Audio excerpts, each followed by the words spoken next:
You can visualize winning the lottery every day for a year and never win. You can picture your dream house in perfect detail and never live in it. You can imagine your ideal relationship and stay single. The mental image by itself does not have creative power.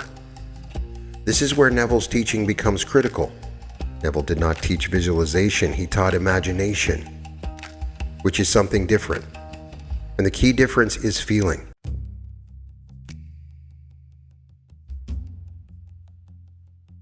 Welcome to the Reality Revolution. I'm your host, Brian Scott, and today we're going to go deep into the heart of Neville Goddard's teaching. We're going to explore the technique that sits at the center of everything Neville taught. The technique that, when you truly understand it, changes everything. We're talking about feeling it real. I've read over 300 of Neville's lectures on this channel. I've studied his books, his letters, the accounts of people who knew him personally. And if there's one thing that comes up again and again, one instruction that Neville returned to more than any other, it is this: you must feel it real. Assume the feeling of the wish fulfilled. Live in the end. These phrases point to the same thing. And yet for many people, they remain frustratingly vague. What does it actually mean to feel it real? What are you supposed to feel? How do you know when you are doing it correctly? And why does this technique work when visualization alone often fails? These are the questions we are going to answer today. I want to be clear about something. This is not going to be a surface level overview. We're going to go deep. We're going to examine exactly what Neville meant, explore the mechanics of why this works, address the common mistakes people make. And then I'm going to guide you through an experience so you can feel it for yourself, because ultimately this cannot be understood intellectually. It must be experienced. And by the end of this, you will have experienced it. So settle in. This is going to be a journey. Let us start by addressing something that confuses a lot of people. Many of you have tried visualization. You've closed your eyes, pictured what you want, seen it in your mind's eye, imagined it with detail. Maybe it worked sometimes, but maybe more often than not, nothing happened. You visualized and visualized, but you really stayed the same. Here's why. Visualization alone is not enough. Seeing a mental picture of something is not the same as feeling it real. You can visualize winning the lottery every day for a year and never win. You can picture your dream house in perfect detail and never live in it. You can imagine your ideal relationship and stay single. The mental image by itself does not have creative power. This is where Neville's teaching becomes critical. Neville did not teach visualization, he taught imagination, which is something different. And the key difference is feeling. The mental image is just a scaffold, a structure, a starting point. What gives it power, what makes it creative, what impresses it upon the subconscious mind and causes it to manifest in your world is the feeling that accompanies it. Neville said it clearly. Feeling is the secret, not seeing, not thinking, feeling. The feeling of the wish fulfilled is what bridges the gap between imagination and reality. Without the feeling, you are just daydreaming. With that feeling, you're creating. So what is this feeling we are talking about? This is where things get subtle, and this is where many people go wrong. When Neville says feel it real, he's not talking about emotion in the way we usually think of emotion. He's not saying you need to generate excitement or happiness or joy. Those emotions might be present, but they are not the point. The feeling he is referring to is something deeper. It is the feeling of reality itself, the feeling that something is real, that it is true, that it is actually happening. Think about this for a moment. Right now, as you listen to me, you are somewhere. Maybe you're at home, maybe you're in your car, maybe you're at the gym, taking a walk. Wherever you are, you have a feeling of being there, not an emotion about it necessarily, just a sense of reality. A knowing that you are there. The chair you are sitting in, if you're sitting, feels real. The air you're breathing feels real. The sounds around you feel real. This is not excitement or happiness. It is just the felt sense of reality. This is what Neville wants you to bring to your imaginal act. Not excitement about what you want, not hope that it will happen, not happiness about the possibility, the simple, quiet, ordinary feeling that it is real, that it is happening, that you are there, that it is true. This is a crucial distinction. Many people try to generate intense positive emotions during their imaginal work. They try to feel thrilled, ecstatic, overjoyed, and while those emotions are not bad, they can actually work against you because intense emotion often signals to the subconscious that something is extraordinary, unusual, not the norm. And you do not want your desire to feel extraordinary. You want it to feel ordinary, normal, real, the way your current reality feels real. Neville made a distinction that is absolutely essential to understand. He talked about the difference between thinking of something and thinking from something. This distinction is the key to feeling it real. When you think of your desires, you are here in your current reality looking towards something that is over there, in the future, separate from you. You're thinking of the new house. You're thinking of the relationship. You're thinking of the money. The desire is an object of your thought, something external that you want to acquire. When you think from your desire, everything changes. You are no longer here, looking there. You are there. You are inside the fulfilled wish, looking out from it. You're not thinking about having the house. You are in the house, looking at your furniture, feeling the floor under your feet, smelling what the kitchen smells like. You're not thinking about being in the relationship. You are in the relationship, hearing your partner's voice, feeling their presence beside you. You're not thinking about having money. You're someone who has money, making decisions from that place of having.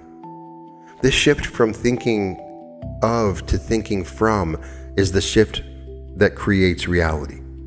When you think from the wish fulfilled, you're occupying it. You are inside it. It is no longer a distant hope. It is your present experience. And that is what feeling it real means. It means being so immersed in the imaginal scene that you are thinking from it, not of it. Let me give you a concrete example. Suppose you want to be married. If you're thinking of being married, you might visualize a wedding ceremony, see yourself walking down the aisle, imagine the guests and the flowers, but you're watching this scene, you're looking at it from the outside. You are still single, you, imagining married you. If you're thinking from being married, you would not imagine the wedding at all. The wedding is in the past. You would imagine an ordinary moment after the wedding, lying in bed at night with your spouse, feeling the ring on your finger, hearing them breathing beside you. This is not exciting or dramatic, it's ordinary. It is what married life actually feels like. And that ordinariness is exactly what gives it power. Neville often talked about states. He said that everyone is always in a state. Your state is the sum total of all your beliefs, assumptions, and feelings about yourself and your world in this moment. It is the subjective experience of being you right now.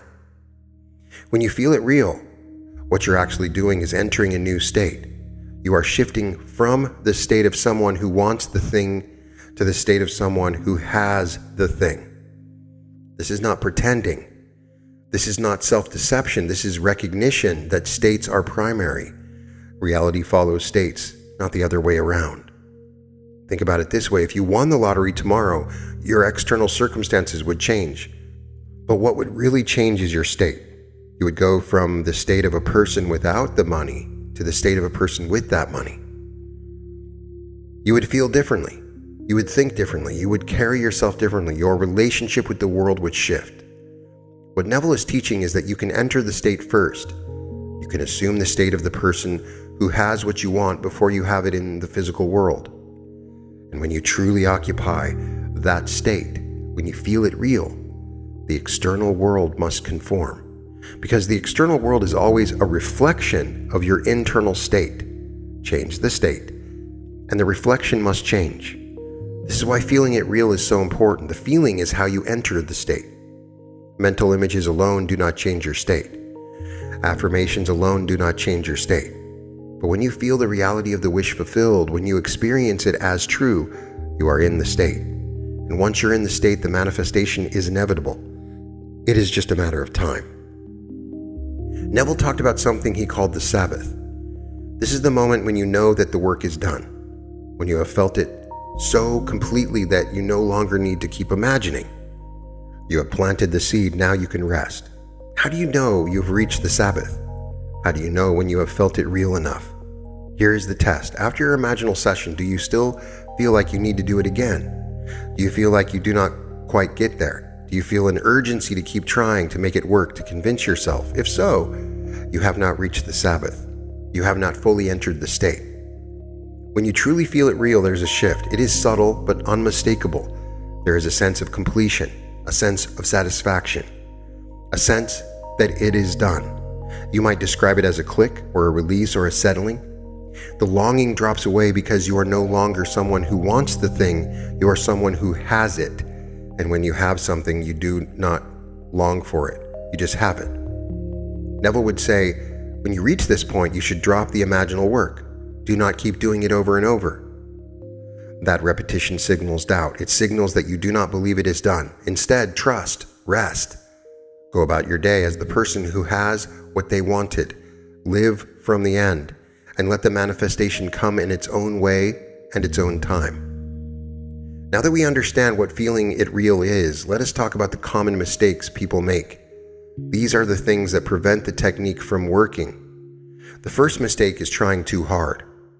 When you strain and effort and push to make something feel real, you create tension, and tension is the opposite of the relaxed, receptive state that is ideal for imaginal work. Feeling it real should be effortless. It should feel like slipping into a memory. You do not strain to remember what you had for breakfast. You just remember it. Feeling it real has that same quality. It is an allowing, not a forcing. The second mistake is focusing on the wrong thing. Many people construct elaborate scenes with lots of details, lots of action, lots of complexity, but all that complexity can actually prevent you from feeling it real because you're too busy managing the scene to sink into it.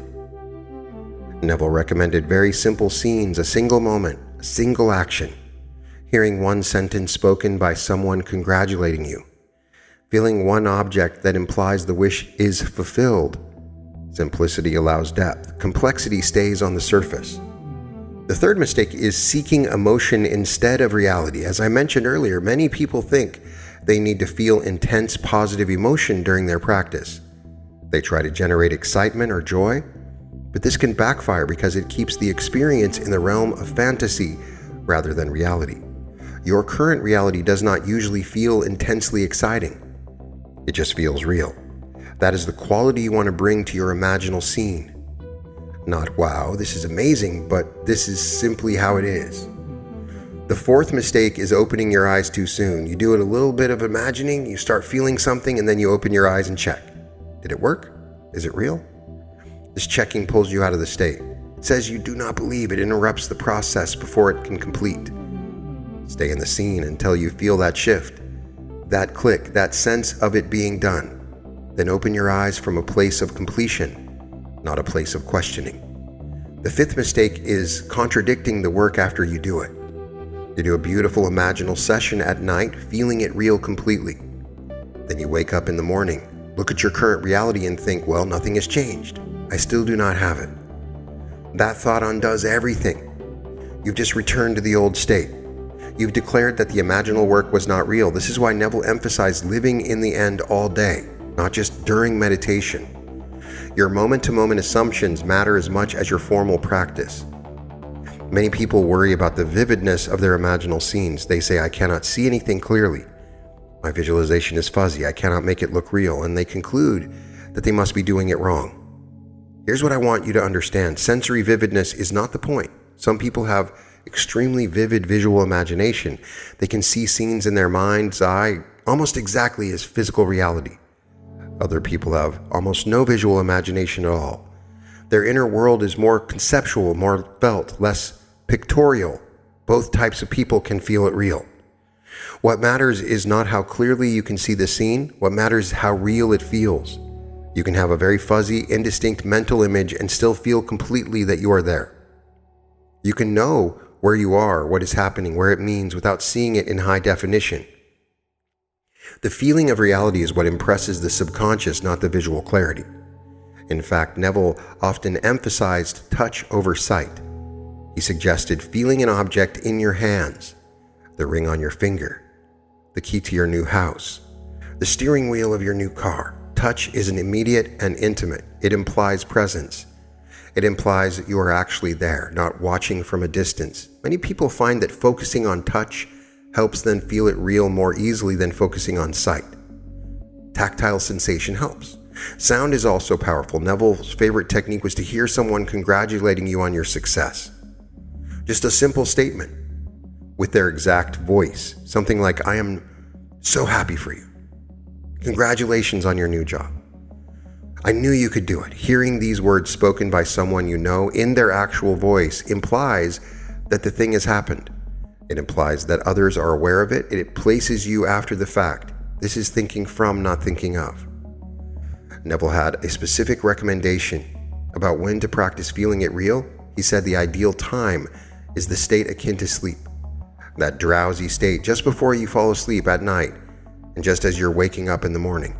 In this state, the conscious mind is quiet and the subconscious mind is more receptive. The conscious mind is your guard. It is constantly evaluating, judging, checking reality, maintaining your current beliefs. During the day, when you are fully awake, the guard is active. It says, "This is just imagination. This is not real. I do not actually have this." These thoughts create resistance. But in the drowsy state, the guard relaxes. The critical faculty is lowered. Suggestions slip past more easily.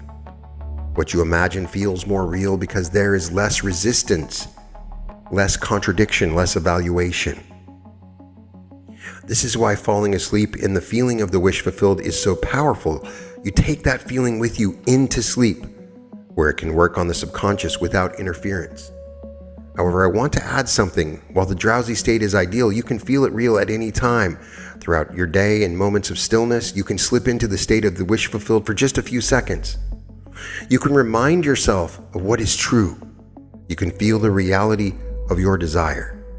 These brief touches keep you in the state and reinforce the work you do at night. How do you know when you are doing it right? Here are the signs. First, there is a naturalness to the scene. It does not feel like you are efforting or making something happen. It feels like you are there. There is an ease, a familiarity, a sense of belonging in the scene. It is similar to how a memory feels.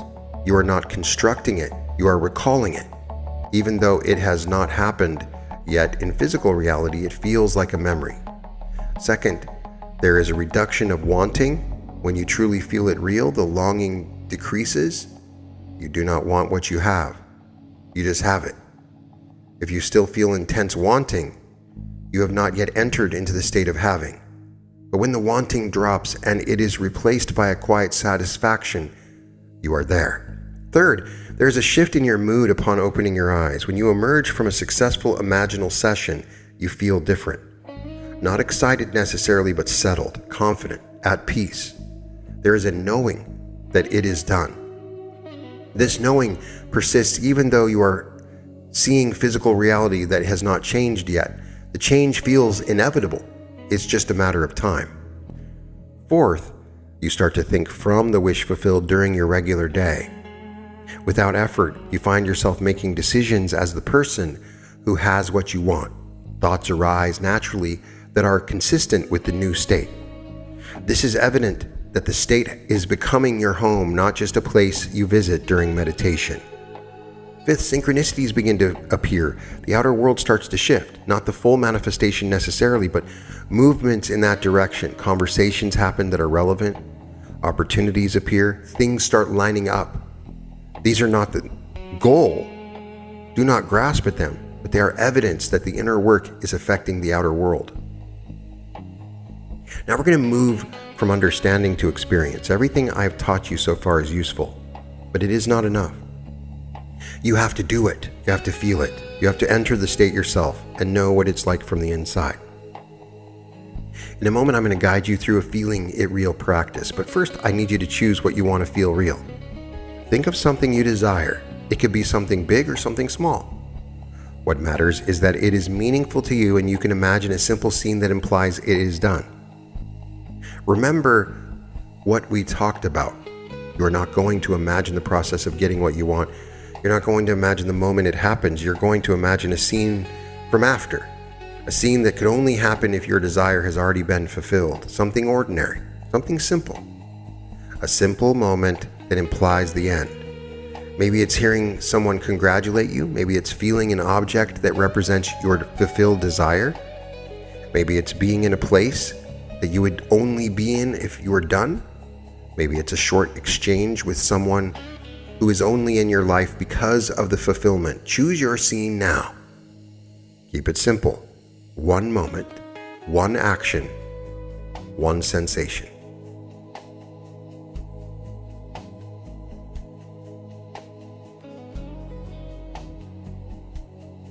Good. You have your scene. Now, if you're somewhere, you can close your eyes. That is ideal. Take a breath, a slow, natural breath. And as you exhale, let your body relax. Let the muscles of your face soften.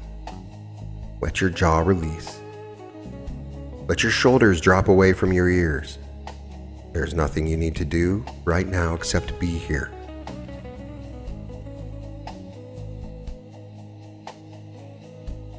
Take another deep breath. And this time as you exhale, imagine that you are sinking down into yourself, down into a quieter, deeper place, a place beneath the chatter of the mind, a place of stillness, a place of receptivity. With each breath, you go a little deeper. The outside world fades. The sounds around you become distant. Your body becomes heavy, relaxed, almost forgotten. You are entering the state akin to sleep, not actually sleeping, but in that drowsy liminal space where imagination becomes vivid and the critical mind becomes quiet.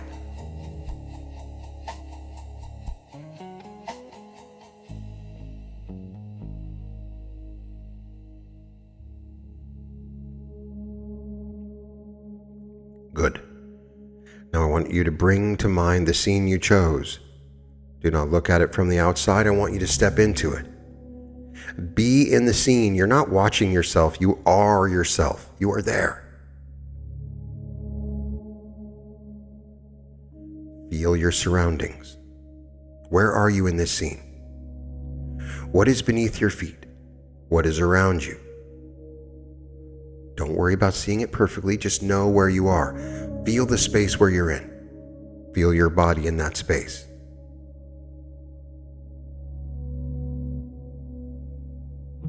Now engage your senses. What can you touch in this scene? Is there an object you can feel, a surface beneath your hands? A texture? A temperature? Reach out and touch something. Feel it against your skin. Let it be as real as the chair you're sitting in right now, as real as the ground beneath your feet.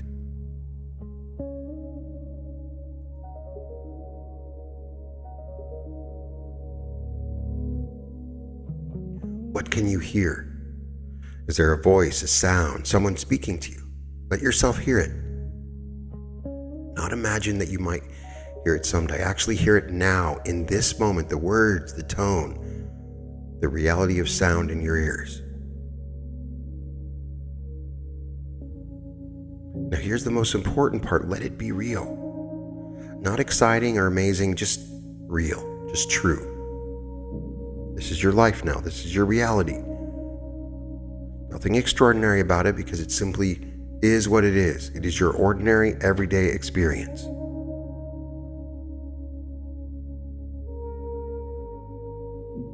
Feel the naturalness of it, the familiarity. You're not visiting this scene. You live here. This is your home. This is your truth. It feels as real and ordinary as your current reality feels because it is real. It is just as real as anything else. The subconscious does not know the difference between a vividly felt imaginal experience and a physical one. So let this be real.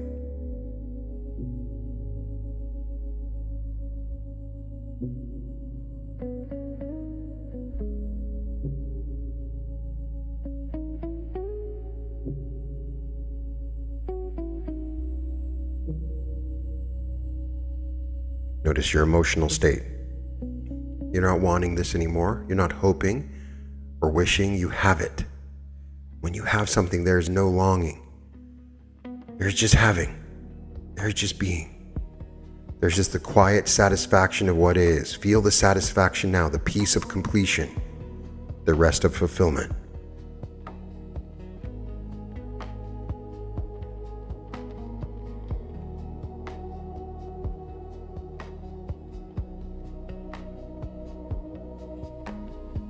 If you're hearing these words in your scene, let yourself hear them again. Let the voice be clear. Let the message sink in. You did it. Congratulations. I am so happy for you. Whatever the words are that imply the wish is fulfilled, hear them now. Hear them spoken with warmth, with sincerity, with reality.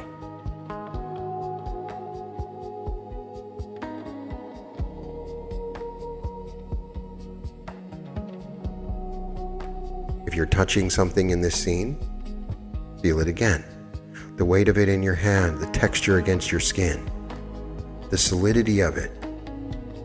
This object is real, it exists, you are holding it, you're touching it.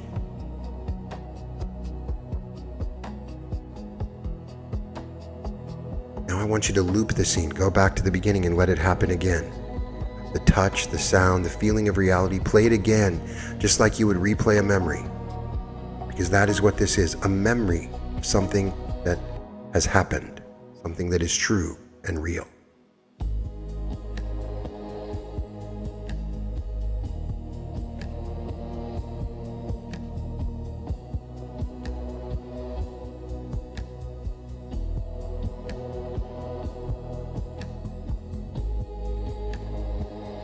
And again, loop it once more. Each time let it feel more real, more natural, more ordinary, more true.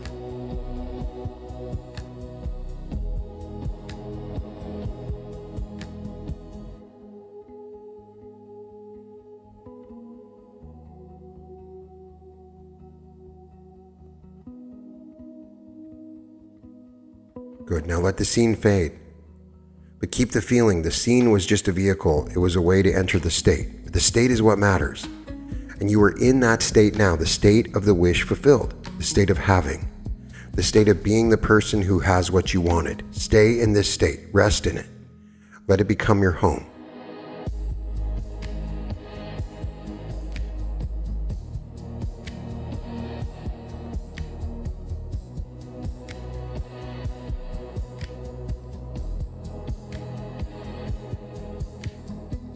This is the Sabbath. The work is done. The seed is planted. You do not need to keep imagining. You don't need to convince yourself. You just need to rest in the knowing that it is done, the feeling of completion, the peace of fulfillment. Take a deep breath. And as you exhale, let this state completely settle into every cell in your body. Let it become part of you. Let it infuse your nervous system, your subconscious, your energy field. This is who you are now. This is your reality now. Even as you return to the physical world, this knowing remains. I want you to recognize something. Thousands of people have listened to this practice. Some are listening right now. Some listened before you. Some will listen after. All of them, in their own moment, entered their own state of the wish fulfilled, and there is power in that. When many people do this work, it creates a field of possibility, a field of manifestation. You are connected to that field now. You are supported by it. You're a contributor to it. This makes it even more powerful. One more breath, feeling the completeness, feeling the doneness, feeling the reality of your fulfilled wish. This is not something you need to make happen. It is something that is happening. It is already true. You are just aligning with what is. Now gently begin to bring your awareness back to your physical surroundings. Notice the sounds around you, the feeling of your body.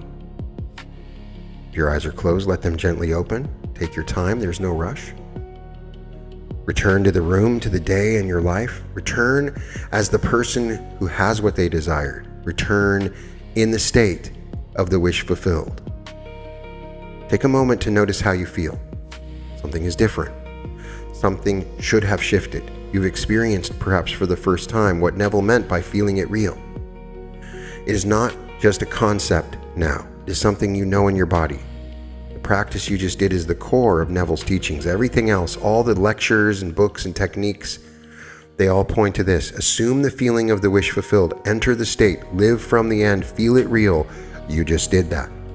And now that you know what it feels like, you can do it again. Tonight as you go to bed, do this practice again. Choose your scene, enter the drowsy state, and feel it real. Loop the scene until you fall asleep in the feeling of the wish fulfilled. Let that be your last conscious experience before sleep. During the day, touch the state briefly. You don't need to do a full practice every time. Just remember, just feel. Just be the person who has what you want for a few moments. These brief touches keep you in the state and prevent you from falling back into the old patterns of wanting and waiting. Watch your mental diet. Neville used this phrase to describe the thoughts you feed yourself throughout the day. If you do the practice at night but spend all day thinking about not having what you want, the day thoughts will overpower the night work. So monitor your thoughts. When you catch yourself thinking from lack, gently redirect to thinking from fulfillment. This is not suppression, it is redirection. It is choosing the state you will occupy. Trust the process. After you have truly felt it real, after you have reached the Sabbath, let go. Don't obsess about your desire. Don't keep checking to see if it has manifested yet. Do not do the practice again and again. Out of anxiety, trust, rest. Know that the seed is planted and the harvest will come. Your job is to stay in the state and let the how and when unfold. If doubts arise, and they will, do not fight them. Fighting doubt gives it power. Instead, just simply return to the state. Feel it real again. The state feels good. The state feels like home. Return to it because you like it there, not because you're afraid it's not working. Remember what we talked about. This is not about generating intense emotion. It's about generating the feeling of reality, ordinary reality, the way your current life feels real. That is how your imaginal life should feel. And remember the distinction of thinking of and thinking from. Always go to the end. Always be in the scene, not watching the scene. Always feel from the wish fulfilled, not toward it. Thank you so much for joining me today. Thank you for going on this journey with me. If this episode helped you, share it with someone who needs it. There are people in your life who are struggling to manifest, who have read about the law but cannot make it work. They maybe don't understand what feeling it real actually means. Send them this episode. Let them experience what you just experienced. And if you want to go deeper into Neville's teachings, into consciousness work, into the nature of reality itself, join the Reality Revolution community. There's a link in the description. We have weekly coaching sessions where we take this and we go even deeper with exclusive content and training materials and worksheets specifically designed around Neville's teachings. You can find it at www.reality revolution. We have a few more tickets available for our event that we're hosting, a live in-person event in Newark, New Jersey. I hope to see you there.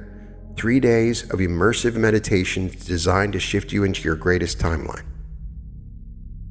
You can find the link in the description as well. It's www.brianscottlive.com/February-2026. Now is a great time to subscribe to my second channel, the Brian Scott Musical Experience, where you will find amazing songs designed to shift your reality. I'd love it if you checked out my art. You can find it at www.newearth.art. You can find all episodes of The Reality Revolution at therealityrevolution.com. And welcome to The Reality Revolution. Welcome to The Reality Revolution. I'm Brian Scott, and I have a huge announcement. I'm so excited to finally let you know that on February 27th at the Newark Airport Hilton, we're holding a 3-day immersive meditative experience designed to create the most profound transformation possible. We created this event specifically because so many of you couldn't make it to the LA event. We got to work, and after looking everywhere, we found the Newark Airport Hilton to be the most central and reasonably priced location. You don't just learn about timeline shifting, you actually do it. You don't just understand the concepts philosophically, you embody them. On Friday, we start with activating your pineal gland, your gateway to higher consciousness. Then you meet your higher self and learn to quantum jump into your greatest timeline. And by the end of the day, you will do my most powerful meditation where you actually become your future self from that greatest timeline. We get together for a group karaoke and sing along and a community celebration because joy and connection are just as essential to your transformation as the deep work. This is your invitation to step into the life that's calling you forward. Let's do this together. I can't wait to meet you. Once again, it's www.brianscottlive.com/February-2026.